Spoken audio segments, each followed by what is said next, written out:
Yang terhormat Pak Menteri dan jajarannya, saya Sudirman dari Provinsi Aceh. Ada beberapa hal yang ingin kita gali lebih dalam dan kita minta informasi dari Pak Menteri. Yang pertama, saya menyoroti tentang kota BBM, yang mana kita melihat di tahun yang lalu kita agak keteter dengan kota BBM bersubsidi.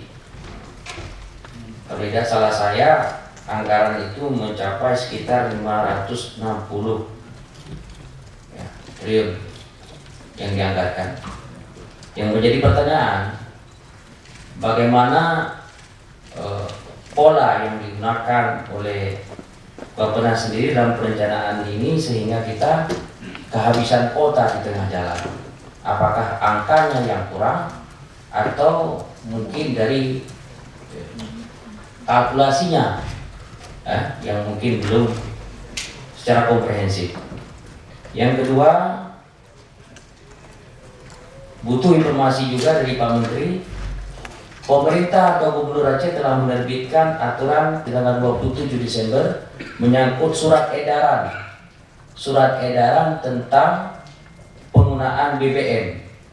Jadi itu ada kota yang ditentukan oleh pemerintah daerah, BBM dijatahin begitu.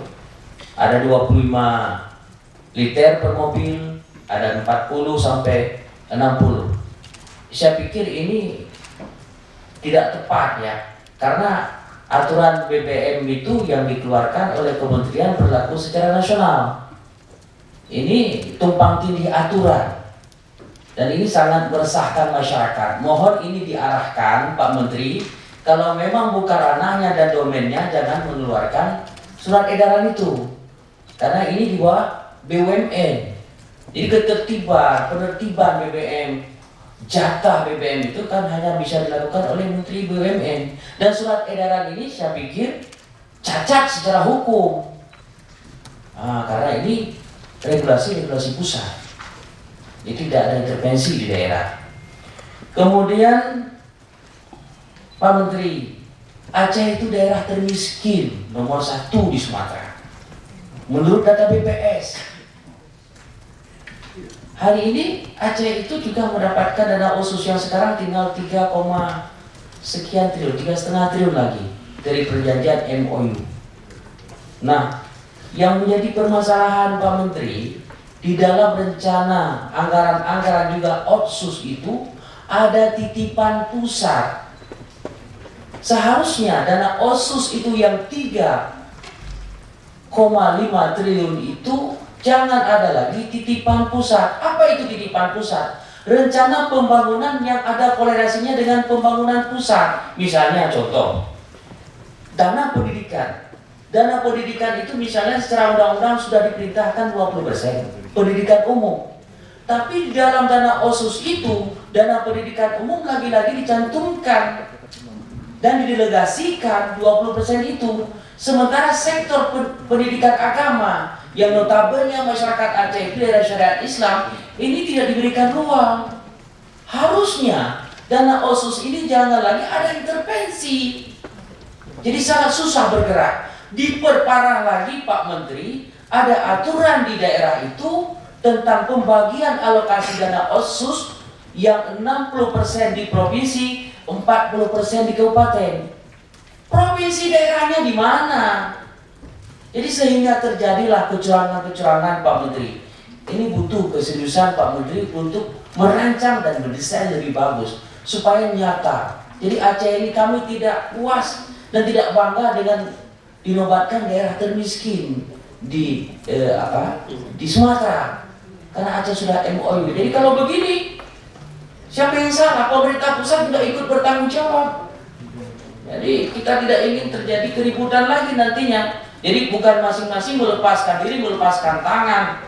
Ya silakan diurus dana otsus bagi sendiri. Tapi nyatanya begini, pusat lagi-lagi mengintervensi. Yang terakhir, saya tidak melihat toleransi Pak Menteri dengan dana perimbangan ini ya 850 triliun kira-kira kalau tidak salah dari Menteri Keuangan menjelaskan dana transfer ke daerah. Jadi upaya percepatan daerah di mana? Sementara angka dana anggaran APBN kita mencapai 2.700 triliun. Ini keseimbangan. Kalau 850 triliun ke daerah sangat jomplang sekali. Akan dana berkutat di pusat ini. Nah ini butuh perhatian dan pemerataan. Yang terakhir, pengangguran di Aceh misalnya dan di Indonesia. Pak Menteri, saya bangga dengan hadirnya sekolah-sekolah, kampus-kampus. Tapi ingat Pak Menteri, kehadiran kampus-kampus terkadang menyumbang pengangguran terbanyak. Dan ironisnya Pak Menteri, tidak ada satupun kepala daerah pemerintah yang mengevaluasi kehadiran kampus-kampus di seluruh Indonesia atau di Aceh itu sendiri yang sinergi dengan kepatutan, kewajaran, pendapatan tenaga kerja di daerah. Ini mafia, Pak Menteri, mafia menciptakan pengangguran terhormat.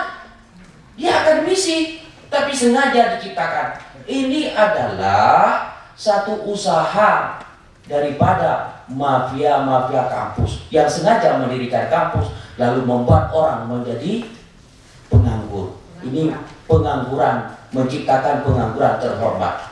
Dia tidak bertanggung jawab. Aceh itu punya 150 kampus. Bayangkan, katakanlah paling minim 100 orang di satu kampus. Berapa ribu orang per tahun. Ini menyumbang. Jadi saya tidak bangga dengan angka 20% untuk pendidikan misalnya dalam 1 tahun. Kita tidak bangga di situ. Harusnya kampus-kampus itu berkolerasi dengan penempatan tenaga kerja atau tempat usaha. Ketika kampus ada, tempat usaha juga sudah harus ada di sana menyiapkan mereka. Ini yang terjadi Pak. Jadi mohon Pak Menteri, tolong Aceh ini diperhatikan dan dimantapkan desainnya supaya Aceh itu bisa menikmati hasil MOU itu Pak Menteri. Ya, mudah-mudahan ini saja. Terima kasih pimpinan, terima kasih Pak Menteri. Sukses terus. Assalamualaikum warahmatullahi wabarakatuh.